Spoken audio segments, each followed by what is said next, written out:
Honorable Melanie Joly, and the officials to the Standing Committee on Citizenship and Immigration. Thank you, Minister, for joining us today. Really appreciate your time. She's also joined by Global Affairs officials, Weldon App, Assistant Deputy Minister for Asia, Julie Sunday, Assistant Deputy Minister, Consular Security and Emergency Management, Jennifer Luton, Director General, International Crime and Terrorism, and also Stefan Salviz, Director General, International Humanitarian Assistant. I welcome you all for appearing before the Standing Committee on Citizenship and Immigration. Minister Joly, you will have 5 minutes for your opening remarks, and then we will go into round of questioning. You can please begin. Thank you, Madam Chair. Bonjour, chers collègues. Ça me fait plaisir de vous voir aujourd'hui.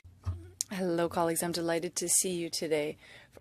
It was almost a year ago that I appeared on the Special Committee on Afghanistan, and 9 months since the committee presented its report. And our government is very grateful for the work that this committee has done. And this is why we have responded in a detailed way to the recommendations in October. And that is why I am happy that your committee is currently undertaking a study on what we're doing. This is the coordination of many ministers, including myself, that of immigration, as well as my colleagues responsible for international development, public safety, development, and justice. On my end, I'd like to talk to you about what has been done so far, the implementation of the recommendations made by the Special Committee on Afghanistan and its final report. I want to highlight areas where Global Affairs has focused its efforts since the tabling of the government response. My department continues to support the efforts to welcome thousands of Afghanistans in our country. We want to make sure that there's safe passage for them to leave Afghanistan in a difficult time. We want them to have a safe haven. The conditions are unstable, and it's difficult for them to have their documents because the requirements change all the time. Despite the complexity of it all, we are relying on like-minded countries like Qatar, Pakistan, United Arab Emirates to uphold Canada's commitment. As well, we're continuing to work with our non-governmental partners to take on these challenges. Canadians remain deeply concerned over the worsening humanitarian situation in Afghanistan. Alongside the Afghan Canadian community, we have watched the heart-wrenching situation unfold in Afghanistan as the Afghan people endure continued hardship. I know they are present in families' hearts as they celebrate Nowruz. Many have undergone harrowing journeys to flee the country, and countless others are living in fear of persecution. Canadians have opened their hearts to help so many of these people rebuild their lives in Canada. The hard-fought gains in democracy, education, human rights, and women's rights have deteriorated in the aftermath of the fall of Afghanistan. The Taliban is increasingly restricting the rights and freedoms of Afghan women and girls to learn, to work, and simply to participate in public life. We all have a duty to stand up in support of the Afghan people and call on the Taliban to honor their human rights obligations. But let me be clear. Canada has no intention of recognizing the Taliban as the government of Afghanistan and will continue to judge the Taliban by their actions and not by their words. We're committed to supporting the urgent needs of Afghanistan's most vulnerable people, and particularly women and girls. And we continue to advocate strongly for Afghan women and girls at every opportunity, but both on our own and as part of a strong coordinated effort by the international community. Last month, I convened at the Munich Security Conference my fellow women foreign ministers, and we strongly condemned the Taliban's restriction on women and girls. When the Taliban banned women from working for national and international NGOs, and later from attending universities, we stood with international partners in opposition. My G7 counterparts and I have kept this issue on the agenda and continue to discuss the ways in which we can continue our support. And I've raised women's rights in Afghanistan in bilateral discussions with many of my colleagues, including those from the UK, France, New Zealand, Pakistan, and the United States. Our government has also provided more than $143 million in funding to help provide emergency assistance in Afghanistan and neighboring countries. And we know that Canadians want to help as well. That's why my colleague Marco Mendicino has introduced an amendment to the criminal code that would help Canadian organizations better deliver their vital humanitarian and human rights work in Afghanistan. And I would also like to thank the many organizations who have provided input to make sure that this moves forward. The changes balance two important needs: strong anti-terrorism financing provisions and the ability to legally deliver international assistance to people in need in places such as Afghanistan under the de facto control of terrorist organizations. En conclusion, Madame la Présidente, notre gouvernement. In conclusion, Madam Chair, our government has committed to implementing the recommendations in the Special Committee's report, and we're working hard on a follow-up. We reiterate our support for the Afghan people, and we're determined to defy the Taliban. Thank you for your attention, and I will be delighted to take your questions. Minister, we will now proceed with our first round of questioning, and we will begin with Mr. Chong. Mr. Chong, you will have 6 minutes. You can please begin. Thank you, Madam Chair. Minister, thank you for appearing. 2 years ago, the government committed to bringing 40,000 Afghans to Canada. In addition, the government has always professed to view foreign policy through a feminist lens. But despite all of these things, the commitment to bring 40,000 Afghans over, only 27,000 have been brought over. The commitment to view foreign policy through a feminist lens. In the passage of 2 years, many Afghans continue to languish in Afghanistan, particularly Afghans that we have a duty to. Just several weeks ago, a former female Afghan lawmaker by the name of Mirzal Nabizada was shot dead by gunmen in Kabul. There are a further 8 other women who are former Afghan lawmakers who are still trapped in Afghanistan. So my question is simple. Will you commit to bringing these Afghan women here before they are killed?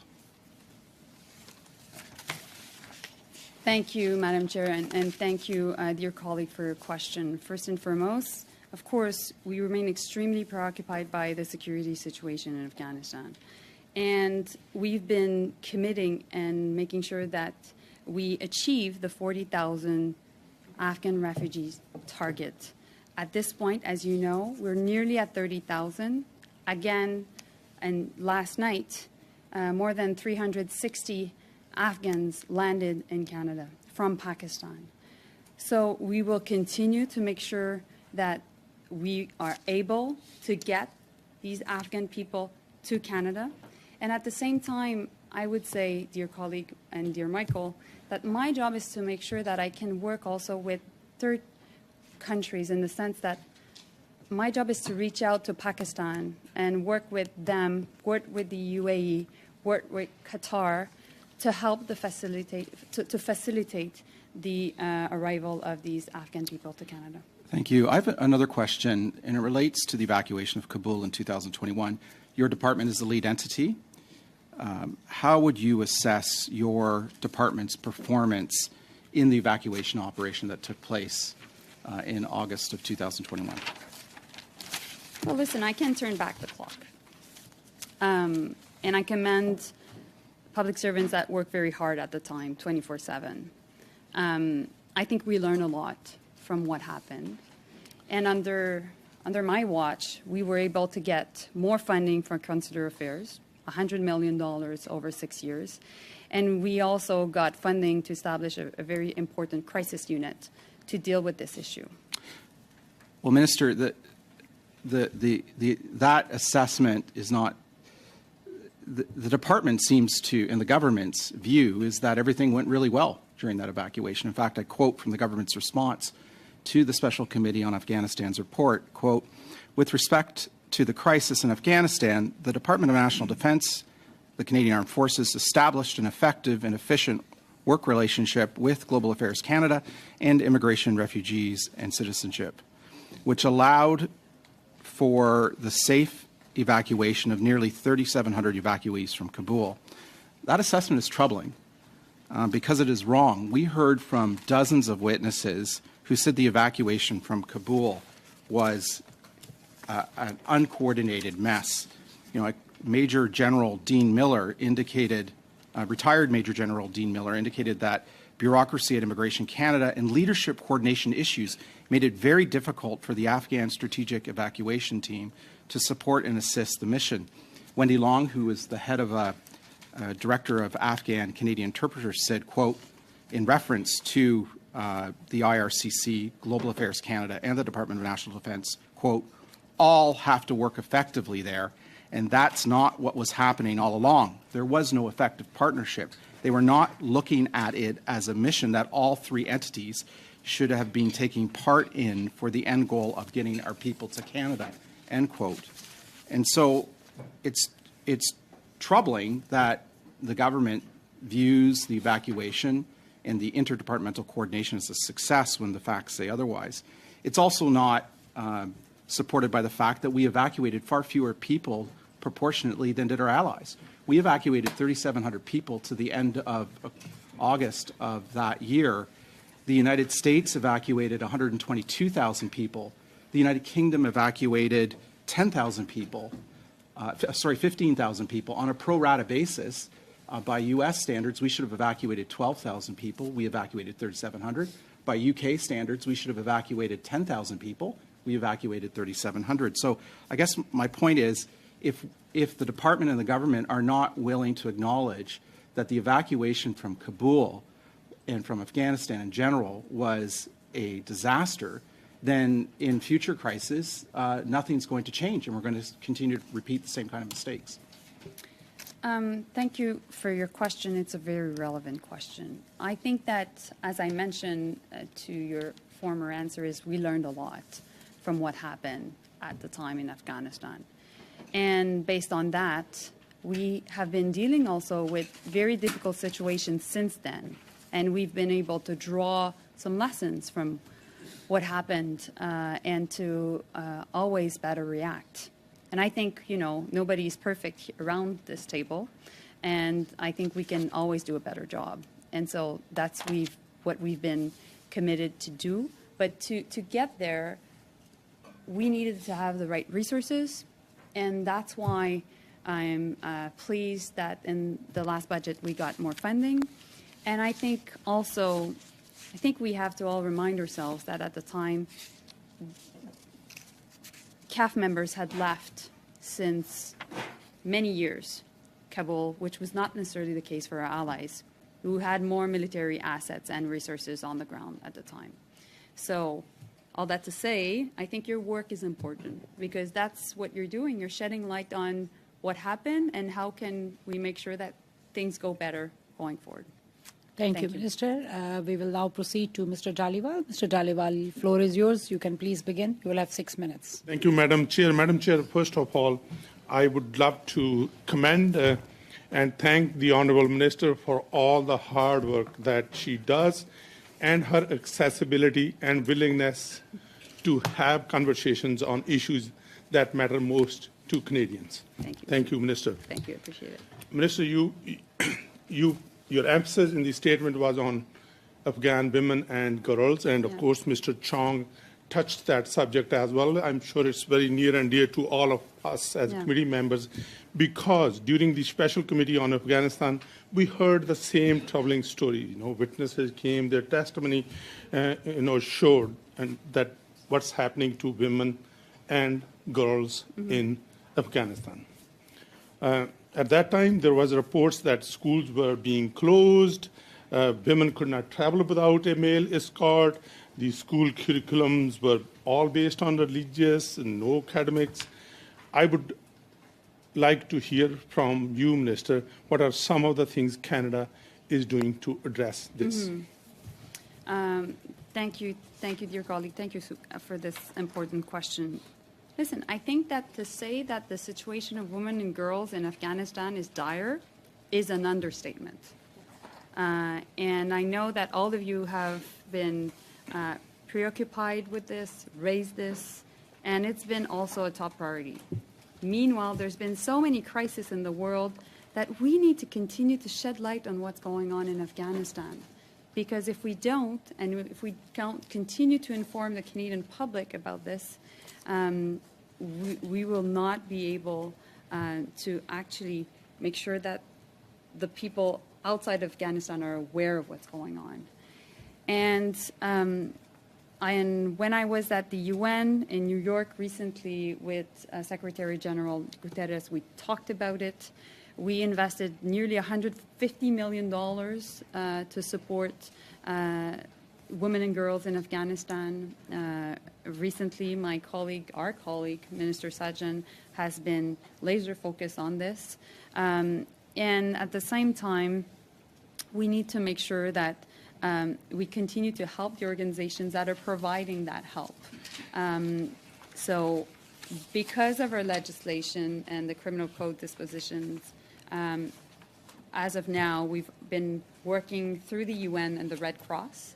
But we think that with C-41 going through the House quickly, and thank you all for your support on that, I think we can work with more organizations that may have even a greater support on the ground to get to help women and girls.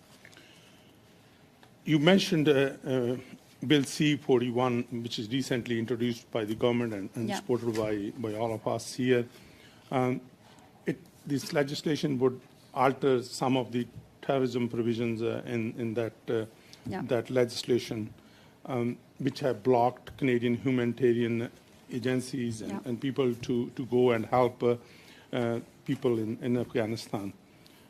Could you please comment on why this legislation was required to address the challenges that we are facing getting the aid to Afghanistan? Yeah, well, I think that this section of the criminal code was voted after we and NATO got involved in Afghanistan at the time, and never did we ever think that a terrorist organization would become a government within Afghanistan, which of course we don't recognize and we will never legitimize. And so that's why hearing from what Alexei has done, what Michelle and you and others and many organizations, we knew it was important to come up with these amendments. And that's why we were able to, I think, draw a good balance between making sure that we're putting a very strong approach when it comes to countering terrorism and not funding any terrorist organizations, and meanwhile providing the aid that is required on the ground, particularly to women and girls. So I think more we're able to work together to get this right, I think better the job we will be doing. You have 1 minute I'm going to keep my question short. Yeah. On the matter of food insecurity and poverty, currently in Afghanistan, would you like to comment what government is doing, what you have done with other international partners? Yes. So the situation in Afghanistan continues to deteriorate. Things are not going better. Food security is definitely an issue. The economy has collapsed.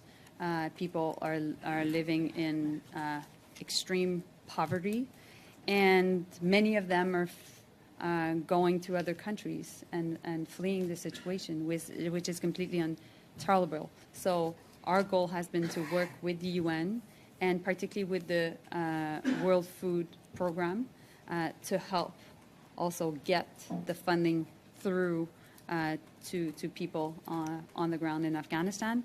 Canada is one of the biggest donors to the World Food Program, and we'll continue to increase our support as we did this year. Thank you. Thank you. Mr. Dhaliwal, your time is up. We will now proceed to Mr. Brunel Desaep. Mr. Brunel Desaep, floor is yours. You will have 6 minutes. Merci, Madame la Présidente. Merci beaucoup, Madame la. Thank you, Madam Chair. Thank you, Minister, for being with us here today, despite your busy schedule and the visit of the U.S. President.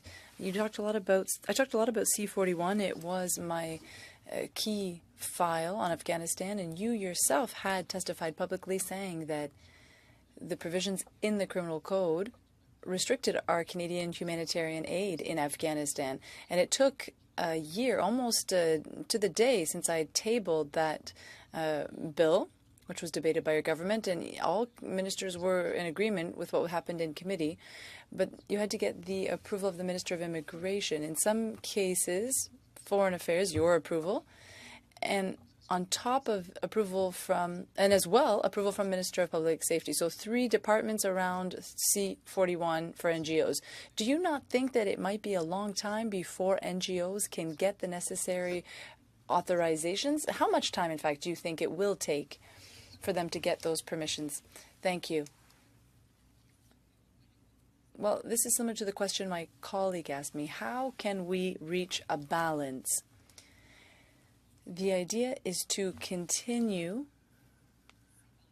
with a very strict approach to avoid funding any terrorist activities, and at the same time ensuring that we're able to support organizations who are offering the aid. So first we want to put forward C41, and I thank everyone, by the way, because it went through the House of Commons and a motion was adopted earlier unanimously, so that is good news. And my colleague, the Minister of International Development, and my colleague, the Minister of Public Safety, they will be able to ensure that the authorization is granted to these organizations. And we're also willing to take feedback from the organizations. For example, once the authorization is granted, we want to make sure that it's maintained and so on. We want to make sure that there isn't too much red tape. I understand your concern, and I share it. Sometimes when bureaucracy is too much, decisions can't be made quickly. So I'm happy to hear comments from you and those organizations. Yes, including Doctors Without Borders. We learned of the details of C41, and they're calling for an exemption in the criminal code to eliminate all. We want to make sure that their organization is not accused criminally. But according to Doctors Without Borders, they're still at risk. It's a credible organization. I just want to make sure that we're not wasting our time, because this needs to go forward as quickly as possible. And I want to make sure that all the parties here agree on the amendment so that there won't be any debate and it can get through committee as soon as possible. Can we count on your government's collaboration to agree on these amendments as quickly as possible without debate? I think that it will be a pleasure for us to collaborate. As for amendments, we'll have to see them as they come in. The Minister of Justice would be better able to answer the question of validity of these amendments when we're talking about legal matters. Okay, and I'd like to come back to my original question. I went off on a tangent when we talked about C41, but now we talked about this. The departments, well, they tend to work in vacuums. It's difficult sometimes to have good communication between the departments. I've been around for a little while now. It's always an experience. So I think it's going to go well. Well, as I was saying, it will take at least 3 departments to grant the necessary authorizations. I mean, there's 3 departments rather than having a one-stop shop. So it's not necessarily the objective that we had when we were debating these proposals at the Committee on Afghanistan or in other democratic places. Now, you're telling me that things are going to go well. You had a good experience. What leads you to believe that this time the departments will get the necessary authorizations from the 3 different places? What makes you think that it's going to go quickly rather than just having one person to deal with for these NGOs? Well, as I said, for us, we will be glad to put in place, how could I say it, a process that is quick and efficient and is fair, but that ensures a good balance. Would you agree that with the idea of having one person who grants it, the authorizations? Well, I'm always happy to work with you and others to improve the system, so I'm willing to entertain any good ideas. So the idea of having one authority to deal with it. Well, I'm not the one who's in charge of this. Well, I'm sure you have an opinion. Yes, I always have a very well-informed opinion, but do know that I work with my colleagues and I'd like to hear from them to have their points of view. But I do hear you on the question of efficiency.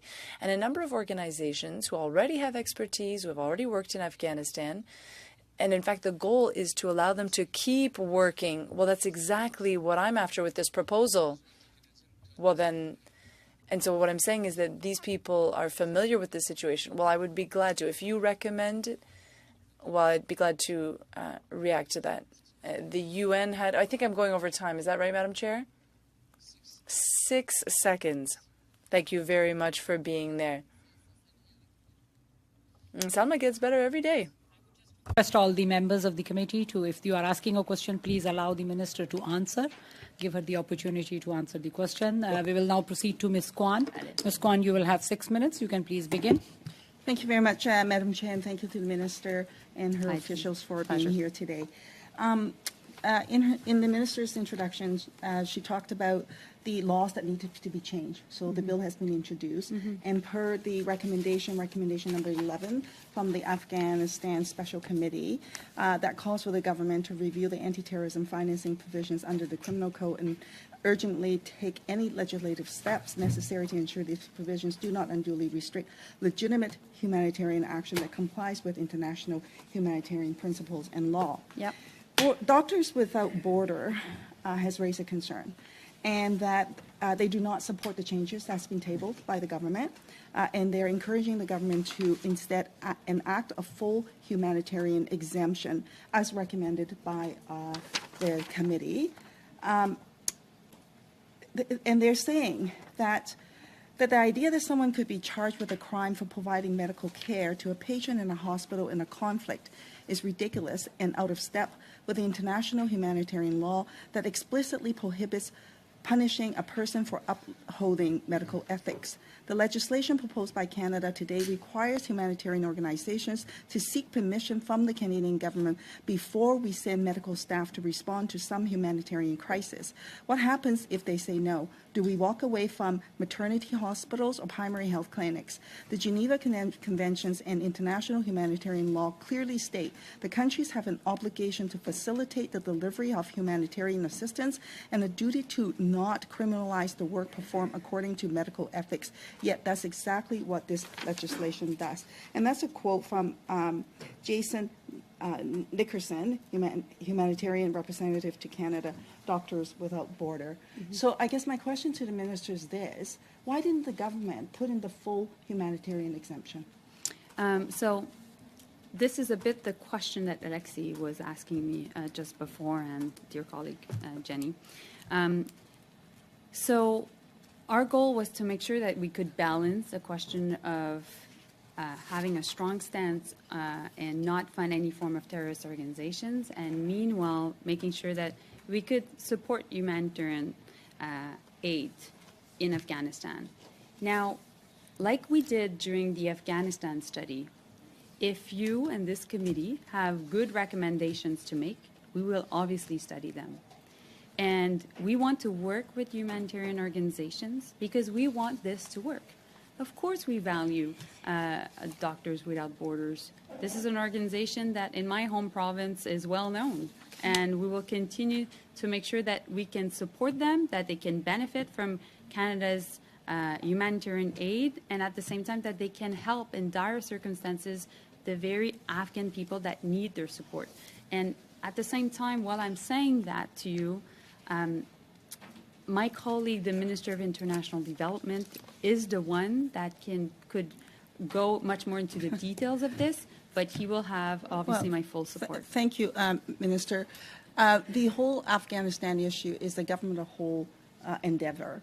I remember at the Afghanistan committee when we asked this question to the Minister of International Development, he said, not me, go and talk to Justice. Everybody just sort of bounced the ball around and said, not me. So here we are, we have a piece of legislation, and it falls short and is not consistent with the recommendation.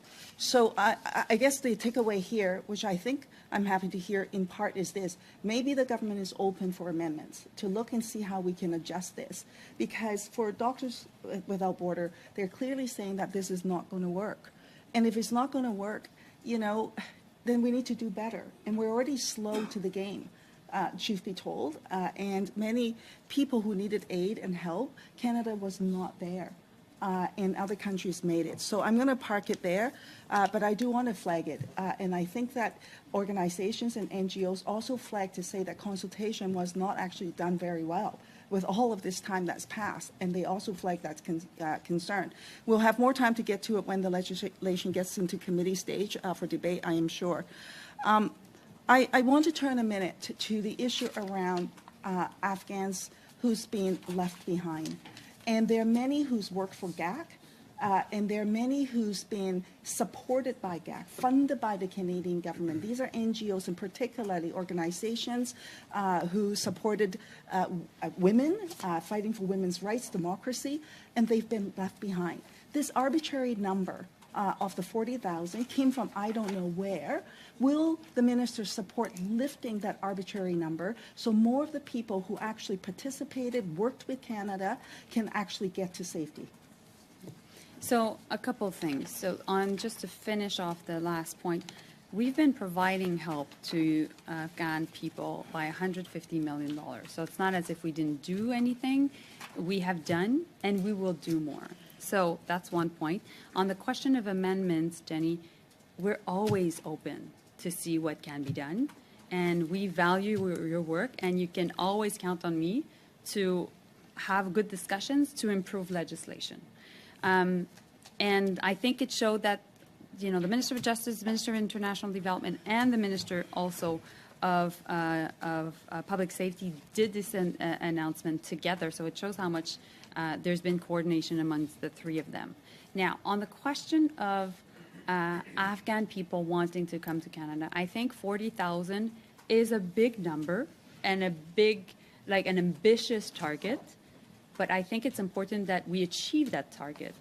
And now we're at 3/4 of it. Nearly 30,000 Afghan people have come to Canada. And I think that, Canadians have answered in a heartwarming way, as Canadians do, by opening their hearts and their homes to make sure that Afghan people could come to Canada. Your time is up for Ms. Kwan. We will now proceed to Ms. Rempel-Garner for 5 minutes. Ms. Rempel-Garner, you can please begin. Thank you, Chair. Minister, my questions will relate to a letter that I copied you on that has subsequently led to an investigation into potentially fraudulent visa facilitation letters. In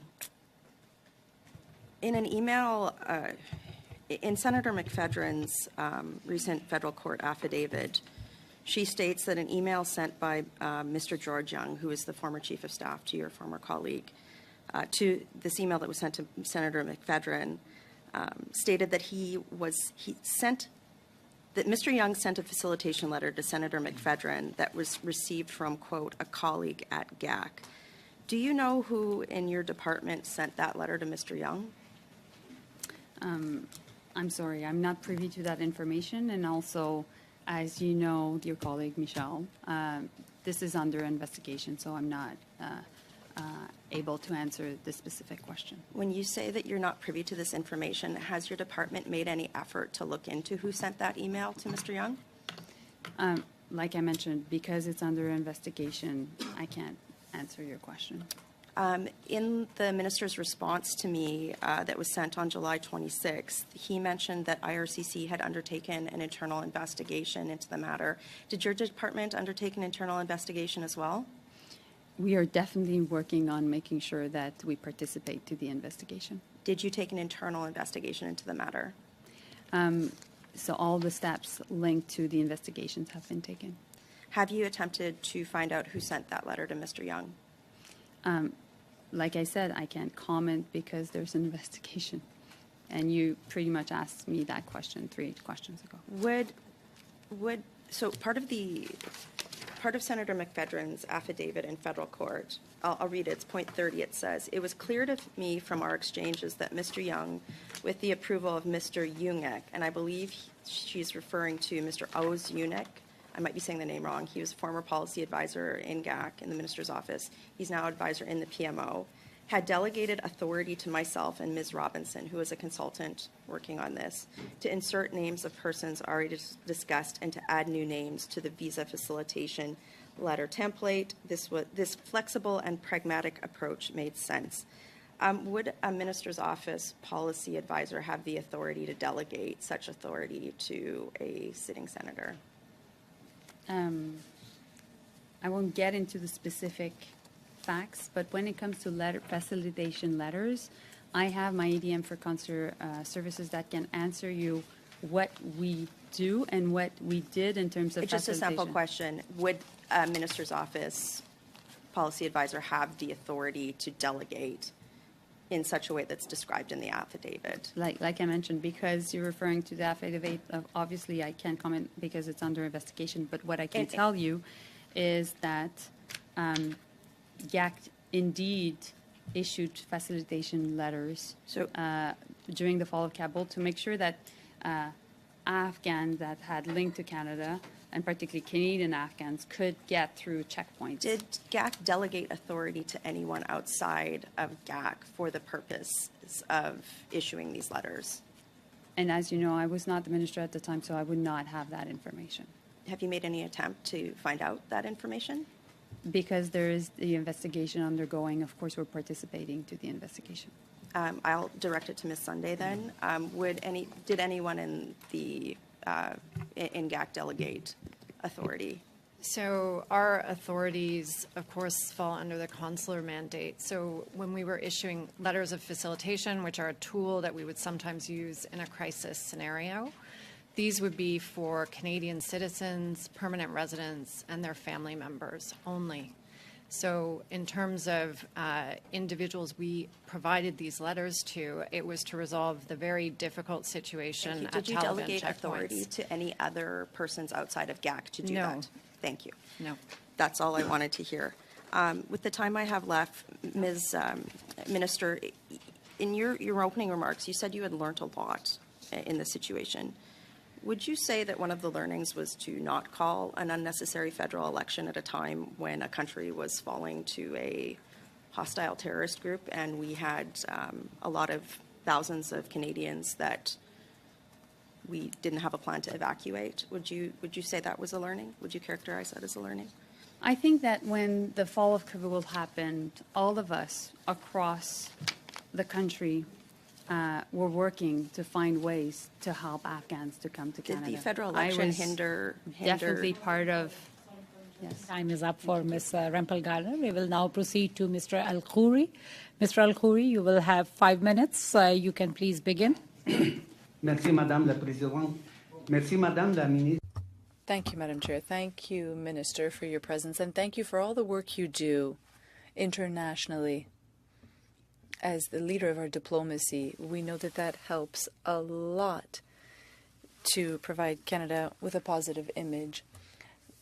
Minister, when you talk about the difficulty of leaving Afghanistan and that the main issues, well, Pakistan as a neighboring country plays a key role in helping those without documents. Canada has very good relations with its ally countries like Kuwait, UAE, and so on. Was there any multilateral work done with these countries in order to improve and help the situation for people leaving Afghanistan? Thank you, colleague. Thank you. Yes, we worked on a number of occasions with Pakistan, with the United Arab Emirates, with Qatar, with Kuwait, with the U.S. as well, in order to meet our target of 40,000 Afghans. And yesterday, as I mentioned earlier, as part of my testimony, we were able to greet more than 360 Afghans. They came here through Pakistan.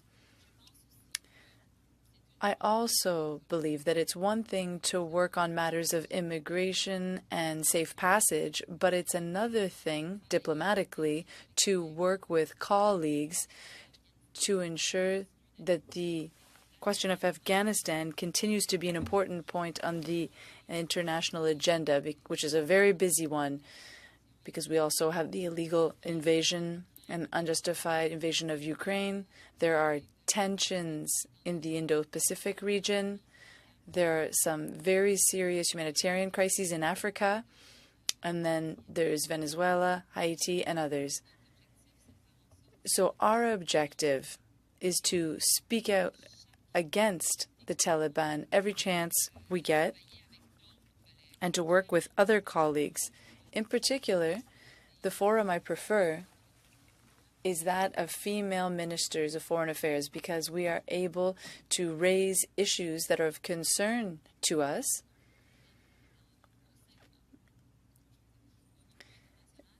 This is done internationally, but it also allows for a feminist lens. And these female ministers of foreign affairs are from the Americas, from Europe, from Asia, and Africa. And so it allows us to have a sizable international network. Thank you very much, Minister. Canada is a country that is very well respected by the United States and the rest of the world. Can you tell us a little more and demonstrate what our role was in providing aid internationally compared to other countries? Well, I think we were able to offer a lot of humanitarian aid. I mentioned this a little earlier, about $150 million. But the challenge that Canada faced was quite unique. We had sections of the criminal code that impeded our ability that prevented us from financing terrorist organizations, the Taliban in this case. So any humanitarian aid that was meant for taxes or rent, well, it could end up indirectly supporting the government in place. And so therefore, that that did not respect the criminal code. So there's the UN and the Red Cross. And the objective now with Bill C-41 is to go even further and help organizations like the one mentioned by Alexi and Jenny, Doctors Without Borders, and there are others as well, others that are very active on the ground.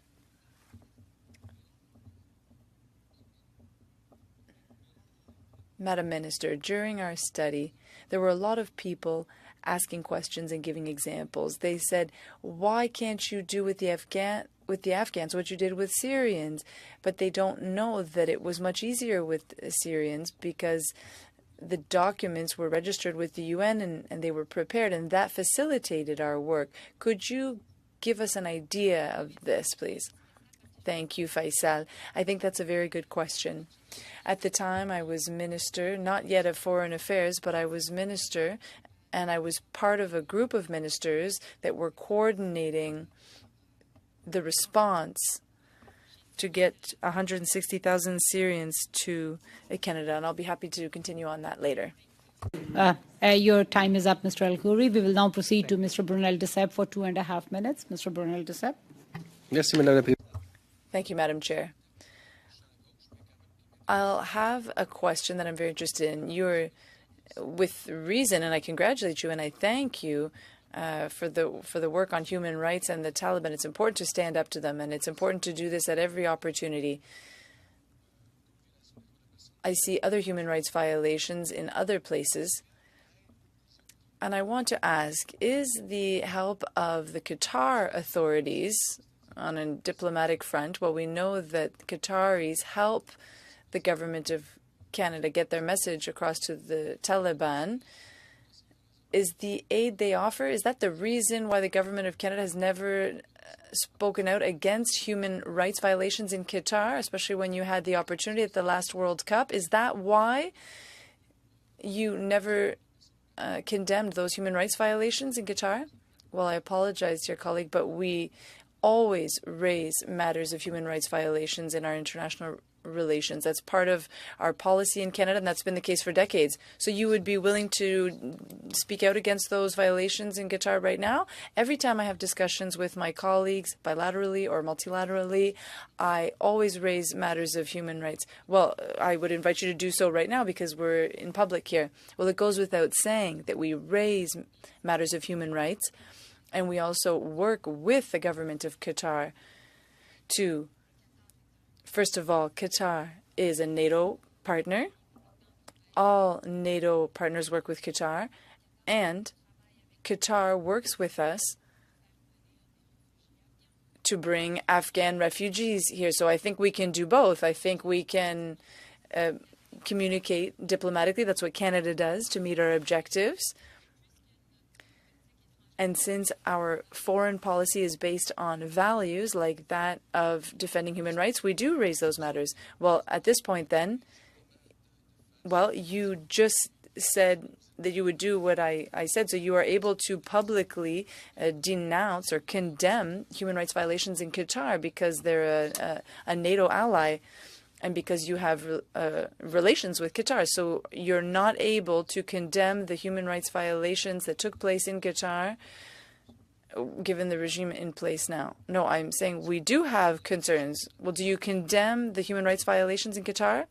Well, my response is as follows. We always raise these matters. Not only do we raise them, but the UN has a process in place for all countries. And when Canada has concerns around human rights in a country, that is brought up during the periodic review. But you don't do it the same thing with the Taliban and Qatar.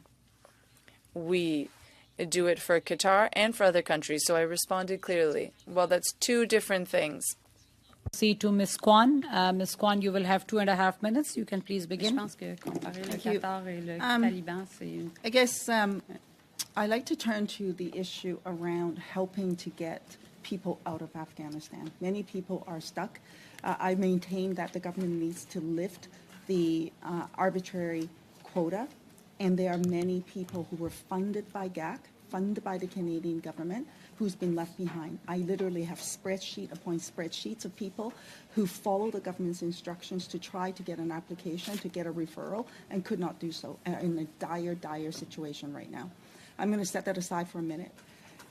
One of the issues, of course, is actually getting people out of Afghanistan, and some who's made it to a third country like Pakistan. Pakistan has actually put in this edict back in end of December of last year, to say that you have an expired visa, you will either be arrested and put in jail or sent back to Afghanistan.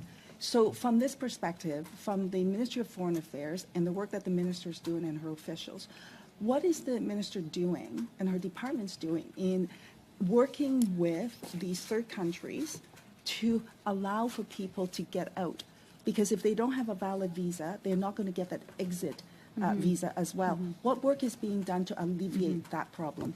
Okay, so two questions, two answers to your two questions. So I'm a very pragmatic person, and my goal is get to 40,000, and I'm convinced we can get there.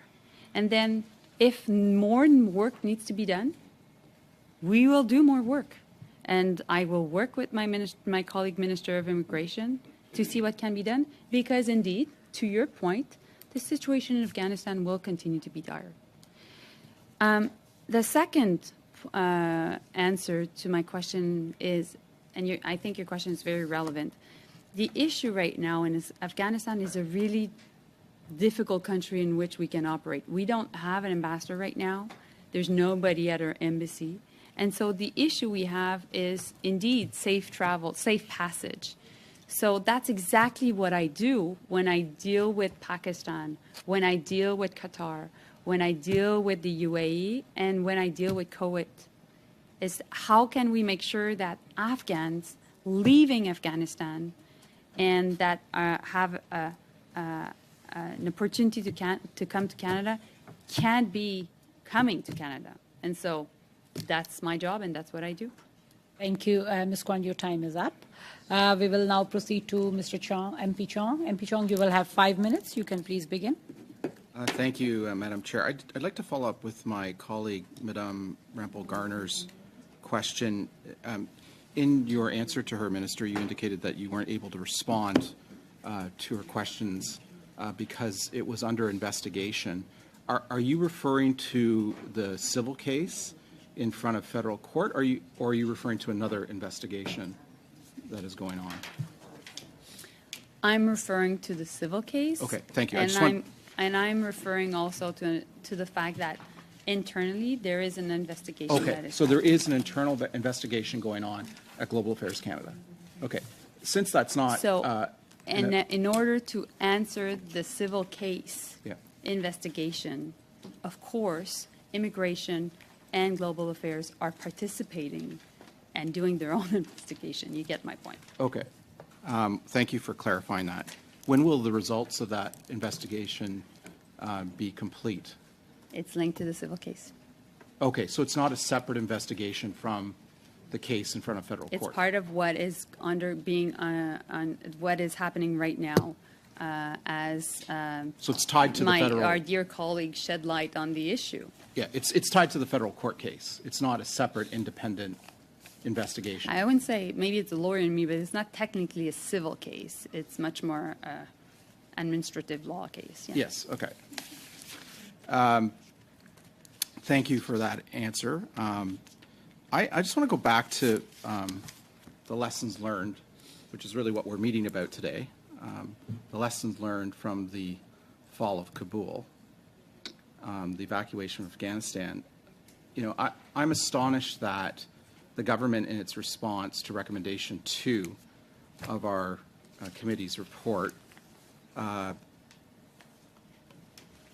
which was a recommendation about better interdepartmental coordination to ensure a better response in future crises, that the government's view is that interdepartmental coordination through the Interdepartmental Task Force was an effective and efficient working relationship, when all the testimony in front of the Special Committee on Afghanistan said otherwise. So I'm wondering if you share that assessment that the interdepartmental coordination was effective and efficient during that time of the evacuation of Kabul. Like I said, I can't turn back the clock. No, I know that. But and at the same time, I was not privy to what was happening, as you know. But my goal is to make sure that we're able to deal with issues as they come in very difficult situations, in very dire times, in a way I understand that, Minister, but we can do a good job.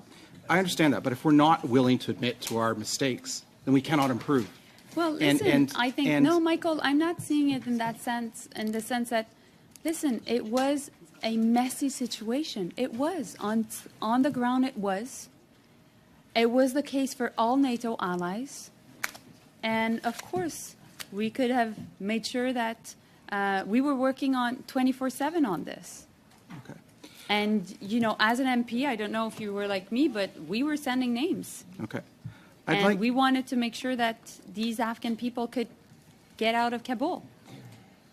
Right. Well, I appreciate your answer, but you know, if we're not willing to admit to what went wrong, then we can't fix it. I'd like to quickly ask you a question about some breaking news that relates to foreign interference, which your department is actively involved in countering foreign interference from Beijing.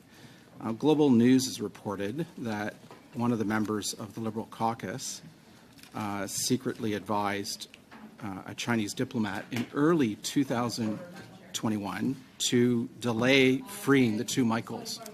Chong, point of order. Yes, Ms. Kayabaga. Thank you, Madam Chair. I think that the Minister has taken her time to be here today to answer questions on Afghanistan, and I think the conversation that we're having right now is not relevant, and if we could get back to the matter of today. Broad latitude. Broad. No, it's okay. Thank you. Thank you, Ms. Take it outside. The floor is yours. I would request that if we deal with the issue which we are talking now. Or take it outside. Madam Chair, we've got... Start the clock. You have 45 seconds left. Okay, so I'll frame this then in terms... my understanding is that we generally have broad latitude to ask questions. It's a question pertains to foreign affairs. It's a question that pertains to, the government's position in, in the Indo-Pacific region. The Indo-Pacific region concerns not just Afghanistan, but the increasing presence of the PRC in Afghanistan, which frankly is in Afghanistan because the Western Alliance vacated Afghanistan in such a disastrous way in August 2021. So again, I ask the question, Global News is reporting that Liberal MP Han Dong has secretly Point of advised... order, Madam Chair. Point of order. Sorry for interrupting. Time is up for Mr. Chong. Thank you. Madam Chair, I challenge your ruling. I haven't finished. I've been interrupted twice, Madam Chair. No, I stopped the clock at that time. Yeah, but so. No, I understand that, but I want to ask the Minister the question. I was interrupted twice, which interrupted my train of thought. So I'd like to finish asking the question. Time is up. She's only here for 1 hour, and we will end this round of questioning with Ms. Kaya Baga. She will have 5 minutes. So time is up for Mr. Chong. We will now proceed to Ms. Kaya Baga. Ms. Kaya Baga, you will have 5 minutes for your round of questioning. You can please begin, and then this panel will end. Thank you, Madam Chair. Bonjour, Madame la Ministre. Merci d'être ici aujourd'hui. Hello, Minister. Thank you for being here today. If I can frame my questions as within your role, in your mandate letter, there's a part that talks about the work that you can do with the Minister of Immigration. Can you tell us exactly what your role is and what work you've done with the Minister on this matter since your appointment? In fact, when I was appointed in October of 2021, very quickly my objective became to work with my colleague in immigration to bring more Afghans to Canada. The problem we had is that since there weren't diplomatic relations in Kabul, no embassy, and there were very few allies that were represented in Afghanistan, I had to work with other countries who were taking in Afghan refugees and with whom we might have a potential connection. And that's why we worked with Pakistan very quickly in the first weeks of my mandate. I spoke with Pakistan, with Kuwait, with the United Arab Emirates, and with Qatar.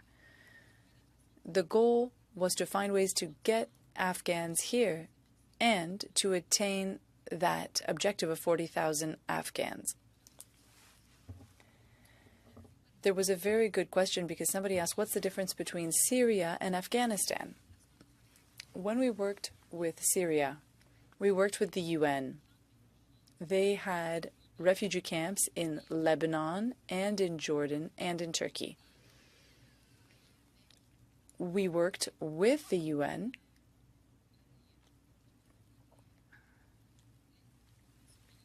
they were able to do the screening. They were able to put in place the safety measures to ensure that the safety assessment was well performed for each refugee.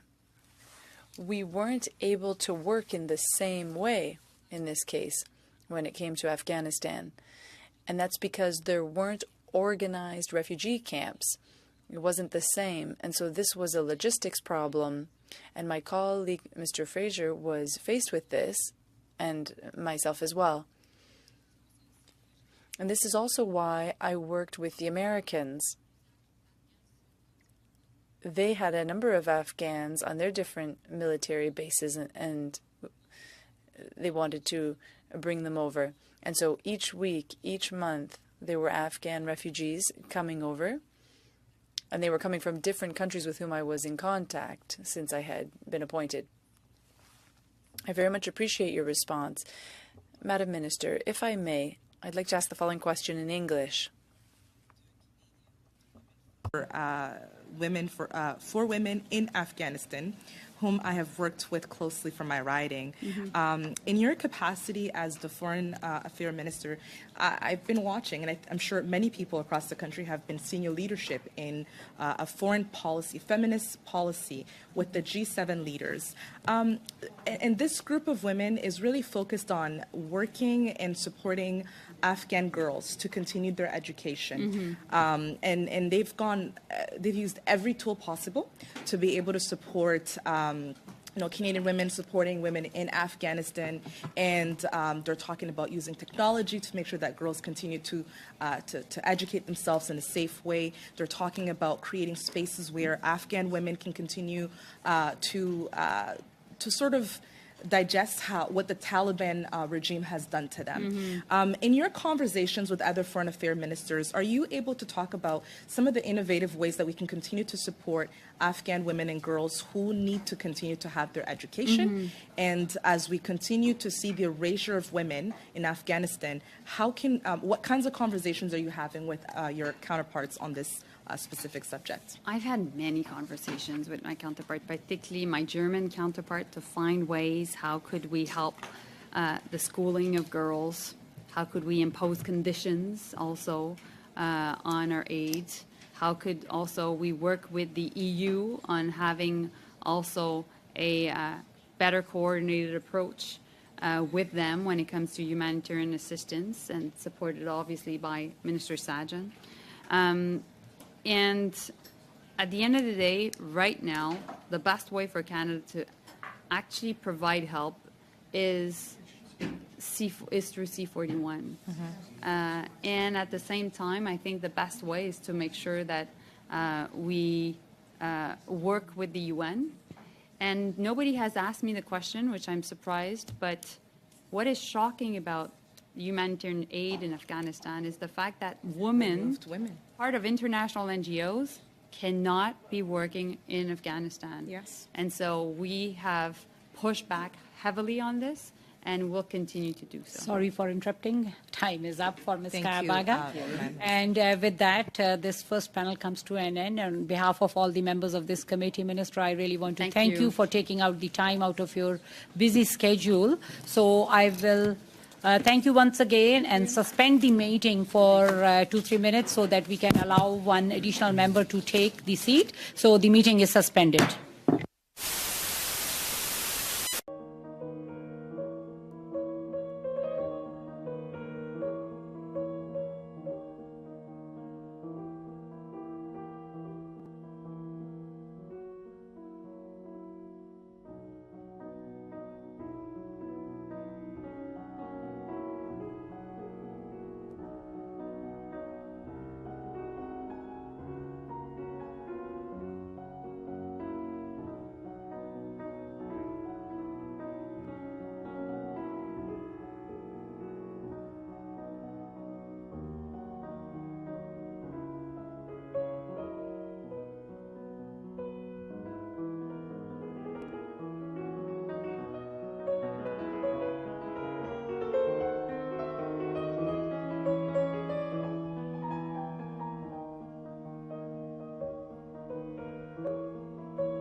call the meeting to order.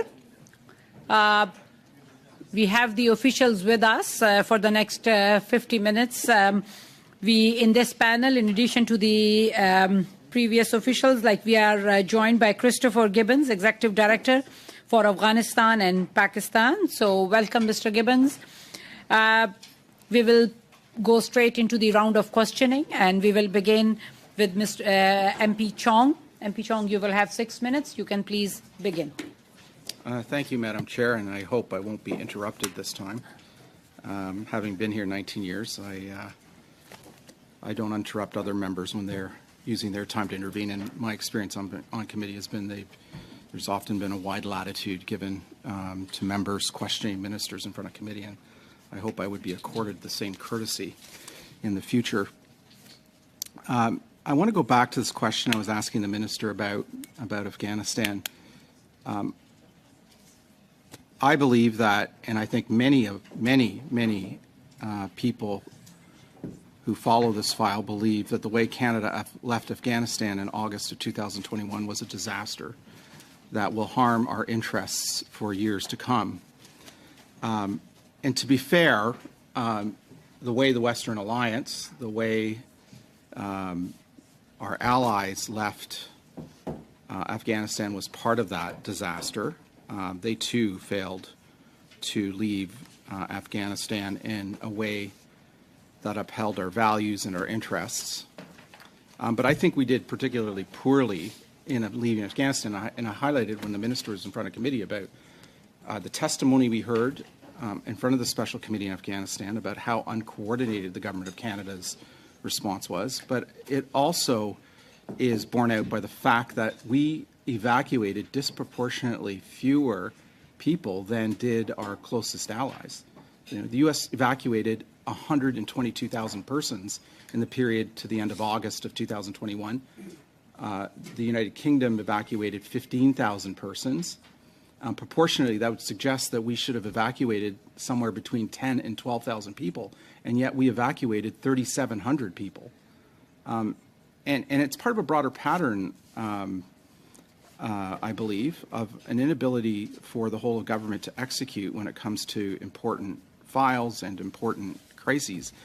And so, when we received the government's response to the special report on Afghanistan, particularly in Recommendation 2, where they say that the Interdepartmental Task Force was effective and efficient,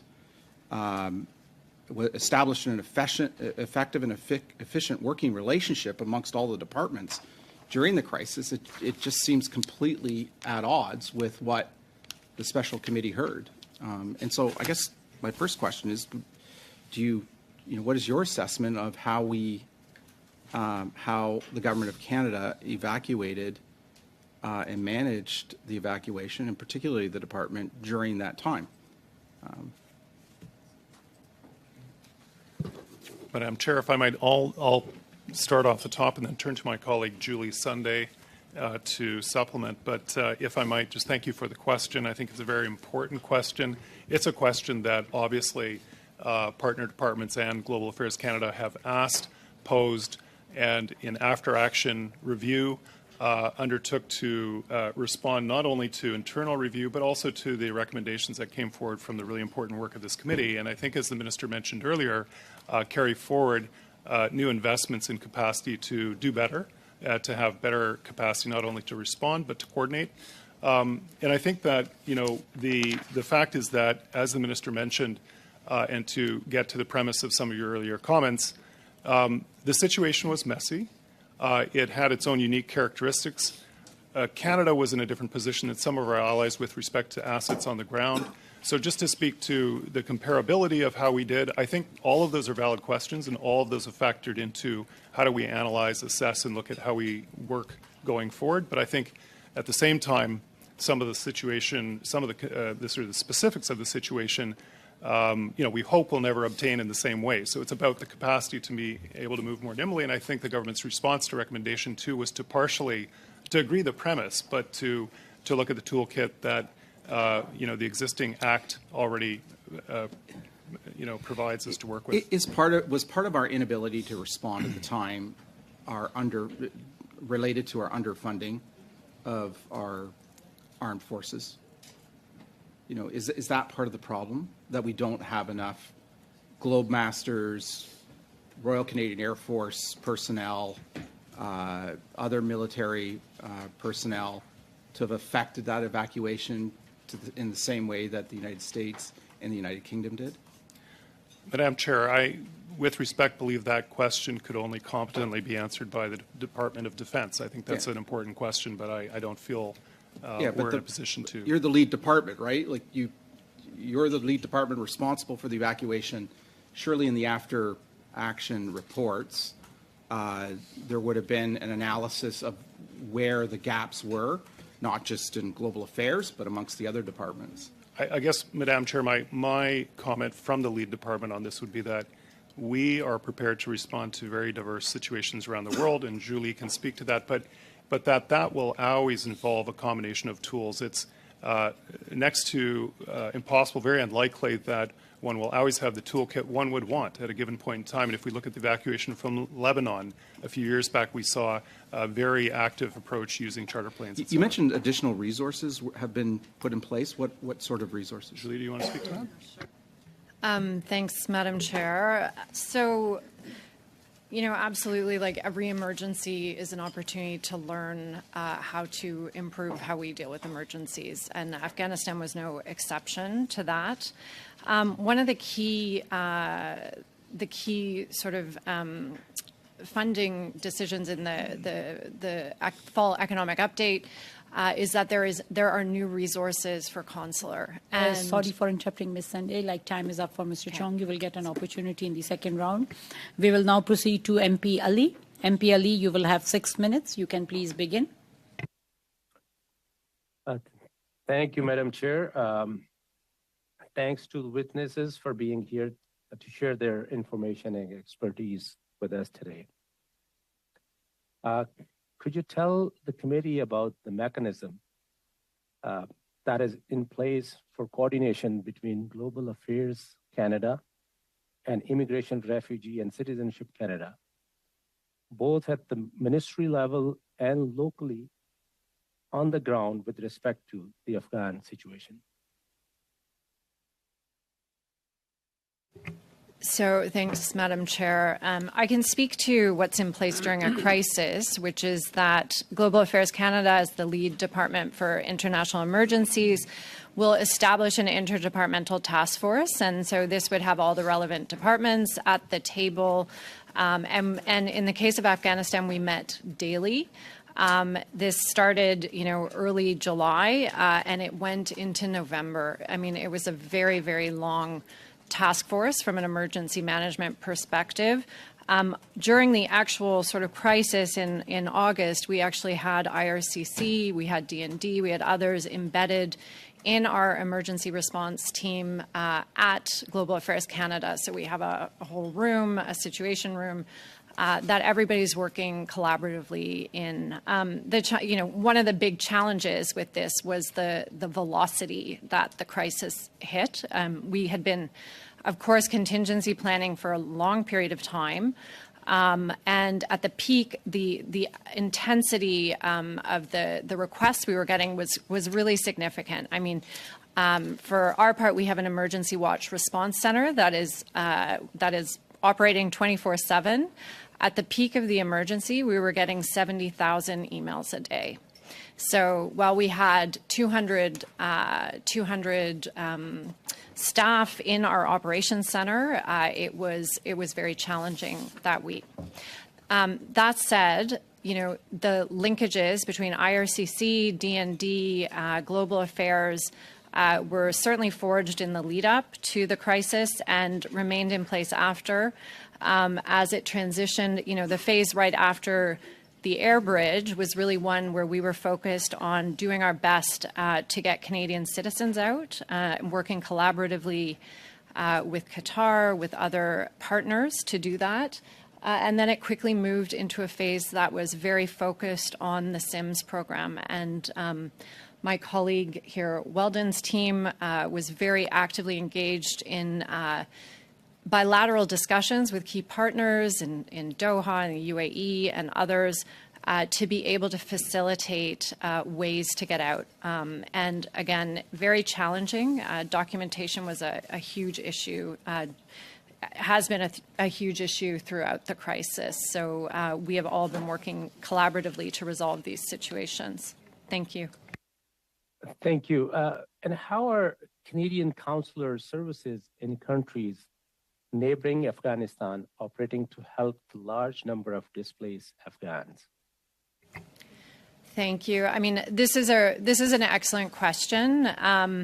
We surged resources into Pakistan, to Doha, to Kuwait, across all of that region to be able to support consular clients, but also support our partner department, Immigration, who was working on the CIMMS program and ensuring that there was safe passage to Canada for those entitled to come. So we are able to do that. We have a standing rapid deployment team. We have individuals trained with visas for these countries, so they are able to, we're able to move them very quickly into those places. They're trained in consular, and that was an effective way to be able to build up our capacity. Through you, Madam Chair, over 2 million Afghans are externally displaced in neighboring countries. What collaboration with the host countries is Global Affairs Canada able to provide to support to these vulnerable populations? Thank you for the question, Madam Chair. It's an excellent question. In fact, the most affected neighboring country, Pakistan, has the largest population of refugees anywhere, some of that very long-standing, but a very significant surge after the fall of Kabul. And the Government of Canada has been working closely with the Government of Pakistan, both to move forward with safe passage and transition to Canada for those who are invited through the programs that have been discussed by this committee, but also to provide support to stabilize and allow the government of Pakistan to provide humanitarian needs required for that large community. And of course, there are other neighboring countries to which Afghan refugees have fled.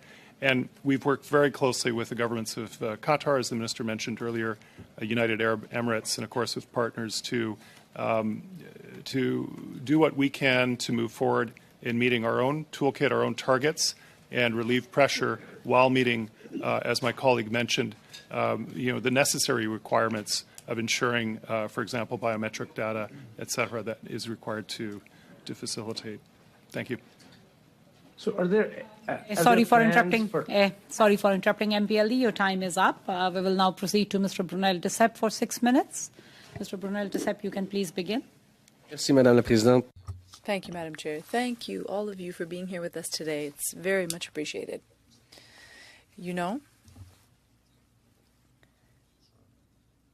We have two major files of interest at the Bloc Québécois, and we've zoomed in on a few things. I know that in the past there was Kabul fell and so on. What's really of interest to the Bloc Québécois is what do we do now? What do we do for the future, and what lessons were learned after the fall of Kabul? You said you had a lot of discussions, and of course you didn't have a choice, a lot of lateral discussions with the Department of Immigration. You were right in the thick of the crisis. One of the recommendations was that the Department of Immigration put in place a permanent emergency plan, so an emergency mechanism that can be triggered quickly when a situation arises, like an armed conflict or an earthquake in Haiti, for example. Now, the Minister of Immigration came to this committee a few times and said that the officials were asked. I think you already have something similar, an emergency mechanism at Foreign Affairs and at the Department of Immigration. Well, we would like there to be coordination. Do you think it's a good idea to put in place such a mechanism? Well, I'll ask my colleague to supplement this in a moment, but just to say that that recommendation in broad lines is accepted by the government. The fact is that the existing division of labour is fairly clear, and so as you mentioned, Global Affairs Canada does have the lead for responding to and managing task forces to international crises. Public safety is the lead Madame la for... Présidente, j'ai pas la traduction. Pardon me, Madam Chair, I do not have interpretation. I stopped the clock. We can please have a look. Ah, c'est revenu? Can you hear it? Ah, it came back. Okay, yeah, if you can repeat. Sinon, je peux. Est-ce qu'on peut recommencer la réponse? C'est juste. Otherwise, I could answer in French. Oh, no, you can go ahead in English. It's okay. Absolutely, the government recognized the recommendation and partially agreed with recommendation 2. The fact is, as you mentioned, as the member mentioned himself, Madam Chair, the Global Affairs Canada does have the lead for international response to international crises, public safety for domestic, and I think Julie can explain a little bit about how that works across the Government of Canada, but that's a pre-existing division of labour that government works with. So thanks, Madam Chair, for the question. I think, we fully support IRCC establishing an emergency response function. I think Afghanistan was a really good example of an international emergency that had huge domestic components as well, in that there was a massive immigration program that was being implemented. And so for us, as a federal kind of group of, departments that have emergency management structures, we've been spending a lot of time looking at how do we work more seamlessly with each other, and how do we build that kind of capacity. And I would say, the past year, we've had a few crises. We've also had Ukraine and others, and it does work. It is working very well. Afghanistan was quite unique in many ways, in the sort of, again, in the intensity, in the speed, in the scale. But certainly, GAC, as the sort of international emergency lead, works very closely with domestic departments and their emergency response centers. Donc, en fait, si vous trouvez que c'est... So, in fact, if you think it's a good idea, that means that it didn't happen when the crisis happened. Such a mechanism should have existed, but lessons were learned and it will be put in place. And that's why the Minister of Immigration decided to go ahead with this proposal. So I imagine. Now, as for C41, because that's the other favorite file of the Bloc Québécois, it's very important for all of us, as you know.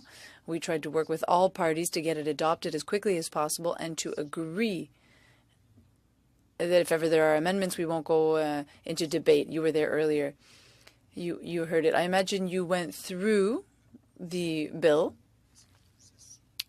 What assures you, just so that the population is aware, what is there to make sure that terrorist groups don't have financing? You've been through this. Do you think that there are enough protective measures? And do you think that there's a way that we could allow for authorizations quickly for those NGOs who are working on the ground? It's a double question. I'm going to turn to my colleague, Jennifer Lowton, who's our expert on the matter. Jennifer? Thanks very much for the question. We're very committed to making sure that this amendment does two things at once. And one is to protect the integrity of the criminal code. And the intention of that law is to prevent terrorist financing. The second thing is for it to have an enabling function. So we don't want that first objective to overrule our capability to provide the humanitarian assistance that all Canadians want us to do. So the protections that have been put in place are based on a couple of things. And you mentioned it earlier in your interaction. There's a public safety component, making sure that we have a clear sense of what the terrorist threat is on the ground in a particular situation. And then the second thing is making sure that the organizations that are going to be administering Canadian funds are doing so with transparency and with the ability to manage those funds so that they're targeted toward the work that they're intended to do, and that there are protections in place to make sure that there's no slippage. What the Criminal Code Amendment does is it protects from violations of the Criminal Code in the event that you cannot avoid any financing to terrorist organizations. So through taxing or through service fees, the kinds of things that an organization, where it's in a situation like the Taliban, the ability to control the environment, we cannot avoid, and Canadian organizations cannot avoid, that some benefit will flow. But but the amendment minimizes what that amount will be. Comme les checkpoints ou... Yeah. Up for Déjà? Mr. Brunel to Mon have. Dieu, Yes. c'est une discussion de... We will now proceed to Ms. Kwan. Ms. Kwan, you will have 6 minutes. You can please begin. Thank you. The government announced a new measure for cultural advisors after being sued by family members who had loved ones left behind of the special immigration for interpreters and collaborators. Now, that special immigration measure only targets those who worked for the Department of National Defense in Afghanistan between 2001 and 2021. Now, those who actually worked for Canada but worked under NATO or ISAF are not qualified for this program. Does the department know how many people are in that category, those who actually then are cultural advisors that work for NATO or ISAF?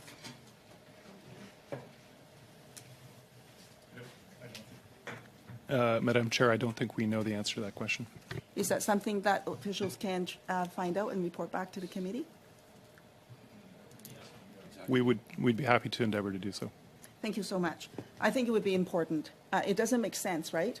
These are people who obviously is part of the important work that they're doing, and Canada, of course, is part of NATO. So I would appreciate that, and hopefully there will be some changes to ensure that those families get to safety. I want to get back to the question that I asked of the minister with respect to the legislation. And you've heard my comments about Doctors Without Borders. So I'd like to get the officials' response to that. Jennifer, do you want to take this one? Yeah, sure. Yeah. So the legislation was presented in Parliament fairly recently. It'll go through the process, and I think we'll be looking at how it applies. Organizations that have been part of the process and working with us to develop these solutions obviously will have reactions, and we're very interested in hearing what those are so that we can get a look at how we can implement this so that it does the work that we intend it to do. And I used the word enabling a moment ago, and I'll use it again. Our intention is to make sure that these organizations can do the excellent work that we want them to do. And we'll be working hand in hand with them over the course of the process of review to make sure that it does that. But I would say that the way it's set up at the moment, and the reason that it's not simply a humanitarian carve-out, is that it does enable a broader category of engagement than what would simply be envisioned in a humanitarian carve-out. So we can work in this case on education, on health care, on livelihood issues. It's all spelled out in the legislation at the moment, and we look forward to hearing from stakeholder organizations what their reaction is to this, and we hope to continue to work in partnership with them so that it works the way it's intended to. Would officials be able to table for committee the list of stakeholder groups that have been consulted on this bill? I think we can do that. We do want to be a bit careful about the organizations, though there are security issues here, and this is not the case at the moment, but it will be the case when the legislation comes into play. Okay, thank you. We will, of course, be mindful of that, and of course, could be kept confidential as well. I'd like to also canvass this question with officials. In terms of the work that's being done with third countries, for example, to help Afghans at risk who are being hunted by the Taliban to safety, I get it that officials may not be able to say, or the minister may not be able to say this is what we're doing, because if it's put out there, it might shut the system down. Maybe, could officials advise that work that's underway, that's being done, has it actually brought people to safety? And is that still in operation at the moment?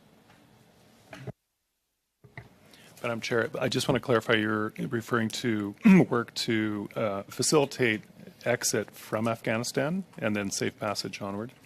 Okay. Correct. Correct. And then also for the people who don't have a valid visa, for obvious reasons, they can't go to the Taliban and say, hey, give me a bunch of visas, because they may as well just put a bullseye right on top of their forehead, right? So how are we helping those individuals? So, Madam Chair, the broad answer to that is that through the partnerships that we have with Pakistan, with the UAE, and also working with the United States and others, we'll continue to provide screening that allows us to address valid security issues, identification issues, but that we can't do on site in Afghanistan knowing that many people are fleeing without passports, they're not fleeing with proper identification. So that's why we've positioned and are working with partners to do biometric screening in third countries to allow us to then facilitate onward movement. For example, a charter flight arrived just earlier today, or was it late last night in Vancouver? Another 368 Afghan refugees have just come in. So that work is ongoing, to the question. Does that include people who don't have valid visas? Like the people who's arrived, any of them without valid visas? Valid visas for Canada? No, valid visas in the third country, in Pakistan, in the third country, I or understand. wherever they are. I understand. Madam Chair, this includes working with our partners to facilitate as smoothly as possible the exit from third countries of individuals who are eligible for the programs we've offered. We recognize that, particularly in the case of Pakistan, to the point that the member raised earlier, there are pressures in some of these communities because they may be overstaying the visas that they have. And the government of Pakistan has chosen, as is its right, to apply fines. But we have continued to have conversations with governments, including government of Pakistan, and we have no evidence to date that these individuals are being refooled or sent back to Afghanistan. And so we will continue to work with Pakistan to provide the pathways that we do to allow them to transition, even if they've overstayed and even if they have to pay fines before they can come to Canada. Your time is up, Ms. Kwan. We will now proceed to Ms. Rempel-Garner for 5 minutes. Ms. Rempel-Garner, you can please begin. Thank you, Chair. I'm wondering if Global Affairs can table with committee the criteria list or any sort of selection list that was used during the evacuation in 2021, the initial evacuation, to select people to receive visa facilitation letters.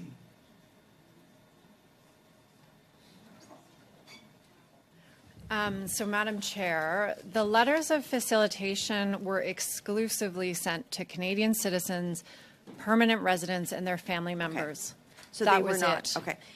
How about the criteria list for evacuating Afghan nationals? So could you table with committee the criteria that your department used to select who would be evacuated in the flights that came out in August? So those individuals would have been selected by the Immigration Department. Okay, so they were not. You didn't have any role in that. Okay. No. Did your department have any role whatsoever in selecting or identifying any persons? That was all IRCC? Yeah. So exactly. I mean, our mandate is for consular, and so in this case, it was exclusively focused on Canadian citizens, PRs, and their family members. Okay. Canadian citizens, of course, were, all of these individuals were vetted. So there were no facilitation letters from your department that were not exclusively for Canadian citizens, correct? Correct. And if I could just add something important about how we use these letters of facilitation. I don't have time. Okay. So if I was to understand, there's no possible way, given everything that you've just said, that a letter of facilitation from your department could have been used to authorize. There were no visa facilitation letters that were official from your department that were issued for Afghan nationals, correct? Like that's just to underscore that point. Correct. And letters of facilitation don't provide new authorities. Thank you. It's established information being put in a letter that so-and-so is Canadian, and I just wanted to get that on the record. So if someone was to use a visa facilitation letter that bore the GAC seal that was for Afghan nationals, that would not have originated from your department in any way, shape, or form. Again, our facilitation letters were exclusively for consular clients. Thank you. The last thing that I wanted to ask about was, I guess, why did you guys put up a plaque? Like who decided to put the plaque up? Madam Chair, I'll start and pass to my colleague Julie. First of all, I think I understand the concern for the question. There's no closure to the tragedy that's unfolding in Afghanistan. Our department, immigration, we have teams that report to us that continue to work every day on this. It's not the disaster, the tragedy is not over. I think there was a decision within our department to just recognize that colleagues who had put their own careers, their own selves into that situation, and had worked through a very, very traumatic and very difficult period, get internal recognition for the risks they've taken and the work they've done. Does the department regret putting that plaque up? Madam Chair, I'm not going to presume to speak for the department to answer that question. I think that we recognize the spirit in which it was done, which was to recognize individual and team efforts, best efforts under very, very difficult situations.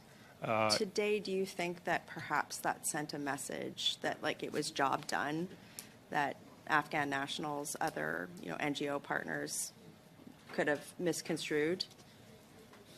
Madam Chair, I don't think that was the spirit of it, and I don't think a reasonable observer would conclude that either the Government of Canada or Global Affairs Canada as an institution in any way, shape, or form feels that the response to the fall of Kabul is over. It's an ongoing operational piece of our work every day. The plaque's purpose was to commemorate Canada's evacuation of the Afghans. How can you put up a plaque when the job's not done? Sorry for interrupting, Ms. Rampal-Garner. Time is up. We will now proceed to Ms. Lalonde. Ms. Lalonde, you will have 5 minutes. You can please begin. Merci beaucoup, Madame la Présidente. Thank you very much, Madam Chair. One thing I'd like to note from all of you is what I'm hearing is that, well, you're very factual in your testimony, and yet I'm hearing a lot of compassion and a deep desire to continue improving the situation. And during her testimony, and I think you referred to this, well, you referred to the need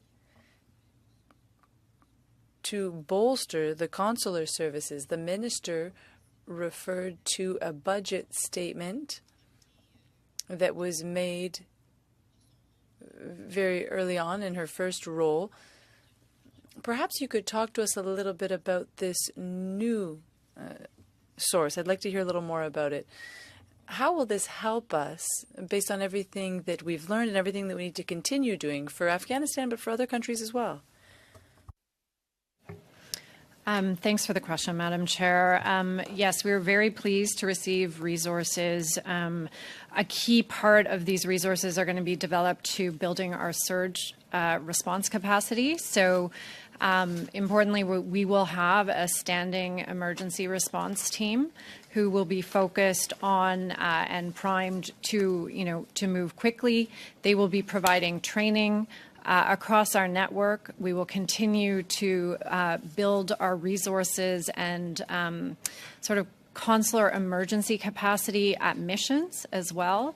And importantly, we are also, as part of this, really working to modernize our tools. And so this is part of, communicating better with Canadians, using new digital platforms to do that. We're already using WhatsApp in an emergency. And trying to really become a bit more agile. Of course, we provide our excellent travel advice. We have the ROCA list. But we want to be able to access Canadians, particularly in crisis situations, so that we're able to provide them with the most relevant information. Thanks. Merci beaucoup pour... Thank you very much for elaborating on that. I'd like to come back to something, because there were decisions made about this terrorist regime. And I think this has a connection with our Canadian values, and it's because it has to do with young women. For us, it is unthinkable and unacceptable what's happening under the Taliban. I'd like to know from you at Global Affairs Canada, how is your department reacting to the restrictions imposed by local authorities forbidding women to participate in humanitarian aid and NGOs. We talked about C-41 earlier. I'd just like to hear your comments on this, please. So thank you for the question. And I just want to begin, Madam Chair, by, I think, stating what we all feel, which is that all Canadians strongly condemn the actions of the Taliban regime, most recently in December, to drastically restrict the rights of women and girls to participate and work. This is, as the Minister stated earlier, also dramatically impacted the way in which we work with such channels and partners as we do already have that we can work with under the circumstances. We have, to answer the question, done a number of things. Number one, the Minister has led for Canada in joining with other governments and other ministers in condemning these new sort of lows, if you might, in terms of human rights abuses by the Taliban regime at every occasion, and I think she spoke to that earlier. Also, to complement what she said, we do have a special representative for Afghanistan based in Doha, former Ambassador Sproul, who works tirelessly with other special representatives in coordinating with the UN agencies in communicating as appropriate with representatives of the Taliban under very difficult circumstances to understand and make sure they understand the implications that these actions have taken. And finally, what I would say is we've been in close contact with a range of non-governmental organizations who still have activity on the ground. For example, the Aga Khan Foundation. What I would say is it's a terrible situation. It has gotten worse and more difficult. At the same time, Afghanistan is not a unitary operating zone, and there is some differentiation between these new edicts and how they're being implemented within Kabul and certain metropolitan centers, if you would, and in other parts of the country. And so we're tracking closely with our partners to see the extent to which humanitarian assistance, health assistance, education assistance can continue to be delivered to and through women, even while the Taliban's official position has changed. So we continue to monitor it closely and look to work as we can with those partners. Thank you for that. Okay. Merci. We will now proceed to Mr. Brunel Desapp. You will have 2.5 minutes. You can please Merci, begin. Madame la Présidente. Thank you, Madam Chair. This doesn't always happen. Sometimes I agree with my colleague Michelle, but I just want to tell you that the plaque, well, I think that was a good thing to do for the people who put all of their energy and their heart into this. So you have the support of the Bloc Québécois on that one. To come back to C-41, if we look at the bill, it's going to come back to your department or the Department of Immigration. It's up to you or Immigration to decide if this will respond to the real situation where there's a terrorist organization in place. So it's going to be your judgment that decides whether or not there will be authorization. Do you already know the criteria that will be used to determine whether or not the objectives have been met? Perhaps, Madame, who is the expert on C-41? Yeah, thanks for the question. So the legislation has in it a set of criteria for the kinds of undertakings that will be given protection from criminal liability. The reason for that is to make sure that the central objective of the criminal code is protected, and that's to prevent financing to terrorist organizations. So it's not sort of a door wide open. Any kind of activity can be undertaken. It's kinds of things that are essential, that are humanitarian. We have widened it to include healthcare and education. So those are the kinds of criteria we're looking for. Is it an essential activity in that sense, in that it fits within the scope of activities that the legislation is designed to address? Merci. On a beaucoup. Thank you. There was a lot of discussion around the fact that several departments are involved and time could be lost because of this. Would you agree with me that a one-stop shop, a one-contact person could work so that people don't have to ask for authorization from 3 departments? What we're working on is once the legislation is completed and runs through its process in Parliament, that we're able to, quickly as possible, pick up and start applying them. So yes, there are 3 departments involved, and I can assure you that we work very, very closely together. The idea is that the public-facing element will be a single face, and then from there, different departments will take control of the elements that relate to their mandates. So, for example, Global Affairs will take a look in first instance, and where we have a request that needs to be channeled towards IRCC, we'll do that. And then we will take a look at the piece that pertains to our work, and then we make a recommendation that will go over to public safety. So we're trying as much as possible to streamline, and where we can, we're also seeking... Mais donc, les ONG auront juste un endroit... Okay, but the NGOs would just have to make the request to one entity. Thank you. We will now go to Ms. Kwan. Ms. Kwan, you can please begin. You will have 2.5 minutes. Thank you very much. I actually want to go back to the last question that I asked. It was mentioned that the department is not aware of anybody having been sent back, but know that people have been fined. I'm aware of people who's disappeared, and whether they've been sent back or whatever happened to them, the families can't find them. They've lost contact. So not good things are happening from that perspective. And so I guess I want to come back to this. Are there individuals where the department has worked on, perhaps collaboratively with IRCC, with immigration, that individuals without valid visas or expired visas have found a path to safety to Canada? I'm going to ask my colleague Chris to respond to this. Yeah, thank you very much, Madam Chair. That question really was best placed for IRCC to respond to, but as far as we are aware, yes, there will have been some individuals, and that's part of the very extensive conversations we have with the government of Pakistan to work collaboratively with them, because there are Afghans who make their way into Pakistan without the required documents. But if they're part of the Canadian program, then we will work with the government of Pakistan to get them out. Thank you. I raised this question because the Minister of Immigration was on record to say that if you don't have a valid visa, you would not be considered as having a valid application in Canada.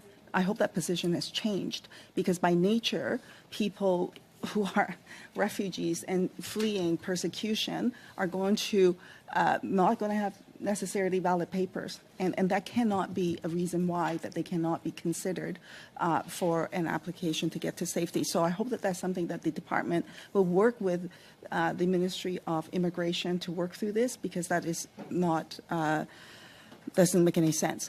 Can I get the officials to provide to committee information on how many individuals that had received funding from GAC or the Canadian government, particularly women organizations in advancing rights, how many of those individuals are there, and then of which, how many received a referral from GAC as part of the 40,000, towards the 40,000 immigration special immigration measure?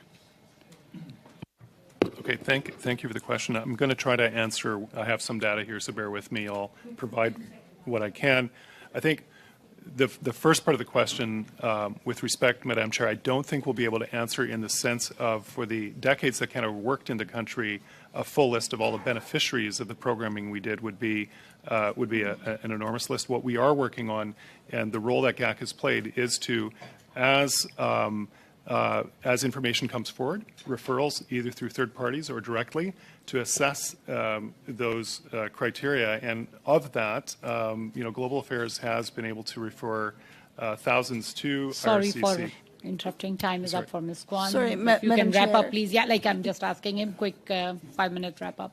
Okay, and I believe, Madam Chair, that we'd be happy to provide the data in terms of how many referrals have been made and how many of those referrals IRCC has been able to offer invitations to apply. So I think we can provide that data. Thank you. Happy to do so, not Thank on your you. time. Well, I wonder if I can ask the Ms. officials, Kwan. Madam Chair, if officials can try and see if they can get the data as much as they can of how many Mr. Apple organizations said that he will try to actually provide the data. received, how many organizations actually received funding from GAC. Thank for you. as far back as you can go.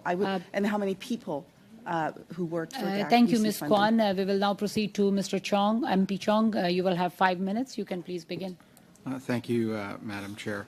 I'd like to continue with the questions I was asking before about our future response to crises, evacuation crises. I remember well the 2006 emergency evacuation of Canadians from Lebanon and how chaotic that was. I remember obviously well the events of 2 years ago. We live in the age of migration. We're seeing huge millions of people being displaced. Latin America approaching the U.S. southern border, here in Canada at Roxham Road, throughout the Middle East into Europe, North Africa into Europe. And so this issue is not going away, and we're going to have to likely be dealing with this in the future, in the near future. And so, I want to understand, if this happens again, what will be different this time? Madam Sunday mentioned that there were additional resources that have been put in place, consular resources. So can you tell us about what will be different next time? Like, what have we changed so that we can better respond to emergency evacuations? Thank you for this important question, Madam Chair. Again, every emergency scenario is unique. Everyone is different. To manage these, we do a lot of planning. We do a lot of contingency planning ahead of time. We watch the world. I have a 24/7 emergency watch center where, we have teams up following, events as they're happening around the world so that we can be aware of what's going on. We are available to Canadians 24/7, so they can call us. We can provide them with instructions, so et cetera. That's a good example of what I'm talking about. So during the evacuation of Afghanistan, we were told that IRCC was overwhelmed with the volumes of emails that were coming in during the evacuation, and that there was only a handful of people. In fact, we were told 2 people in IRCC processing emails coming in. Massive volume of emails. They couldn't keep up. A call went out from IRCC requesting Government of Canada employees volunteer to work at IRCC to help clear the backlog. Why wouldn't I hope in the future that PCO would order Government of Canada employees in other departments to address the need to open up emails in the IRCC. So I'm wondering, what's changed so that we don't get into a situation in the future, whether it be evacuation from Hong Kong of some 300,000 citizens or other hotspots around the world, where we can actually learn from our past mistakes. So, Madam Chair, this is a great question. I would say that we have that capacity at Global Affairs, and during the Afghanistan crisis, we had over 200 individuals in our ops center, working the phone lines, answering emails. The amount of emails we started to receive in the middle of that crisis were extreme. 70,000 a day.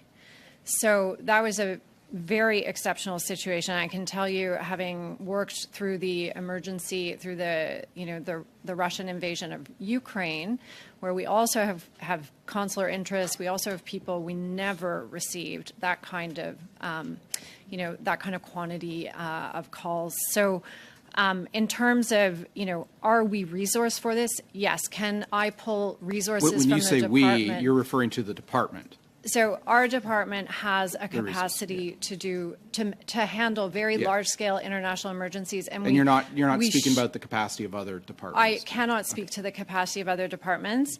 What I would say, you've seen this. Our department led the COVID repatriation initiative. I guess the challenge is I trust. I believe what you're telling us about the department, but I'm worried that as the lead department, other departments may not have the capacity in an emergency situation to assist in evacuation. So if IRCC isn't issuing the appropriate paperwork, then it doesn't matter what resources Global Affairs has, nothing's going to happen. As the lead department, there must be a way for the lead department to affect certain outcomes in emergencies, whether it's through central agencies like the PCO, so that we don't end up with a situation where other agencies, other departments are the bottleneck, even though Global Affairs is properly resourced. Yeah, Madam Chair, again, I think this is a very good question. It's about ensuring that we are resourced and that crises that have domestic components have good support from the whole system. In this case, I would say that there was a significant interdepartmental effort. The scale of the demand for immigration was exceptional, and that was certainly, we are focused on consular, but we received calls, of course, for a lot of distressed individuals in Afghanistan. Thank you, Ms. Sunday. We will now end this panel with 5 minutes for Mr. Dhaliwal. Mr. Dhaliwal, you can, floor is yours. You can begin. Thank you, Madam Chair. Madam Chair, I want to thank the officials from the department, not just for appearing, but in fact doing the great work behind the scenes. And thank you to all of you. I will ask everyone to respond. Anyone can respond, but I will certainly start with Mr. Gibbons because there was a regime change in Pakistan.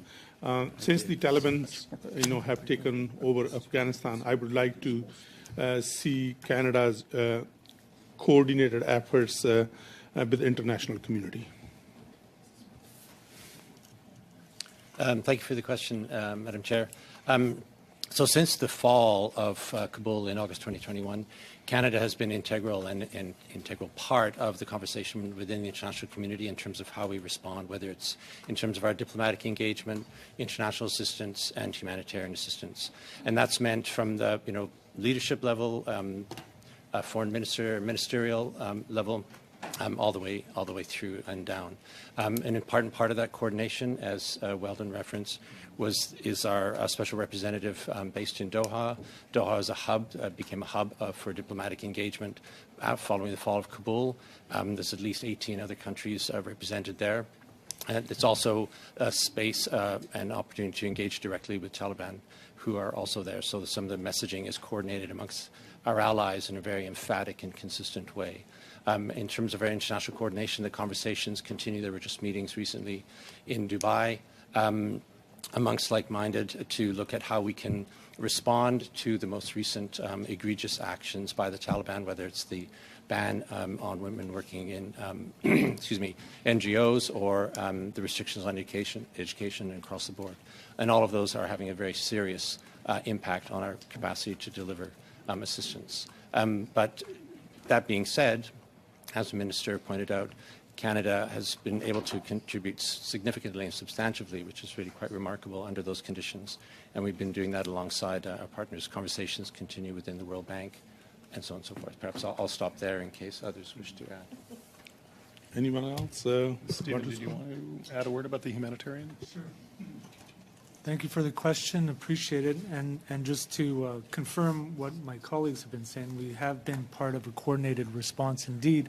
On the humanitarian side, which I'm responsible for, we work very closely with other donor countries to coordinate our response to the crisis. And Canada has been a significant donor and making meaningful contribution to that response. We were the 5th largest donor to the humanitarian response appeal last year. So a significant contributor, and our focus has been on meeting the needs of the most vulnerable in Afghanistan, primarily through our support to food security, through WFP and UNICEF, and we're helping reach millions of children with our response.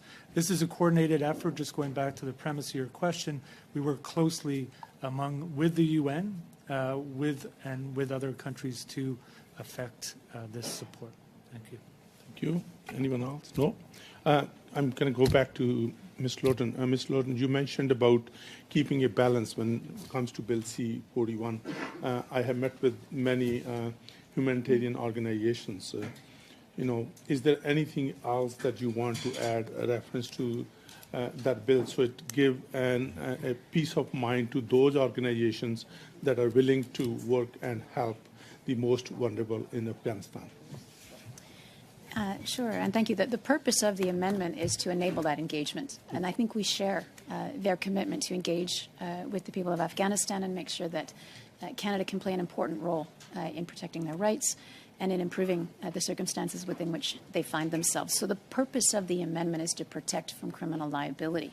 We remain convinced, as I'm sure many Afghans do as well, that any opportunity to reduce the benefit that the Taliban may derive from this is shut down.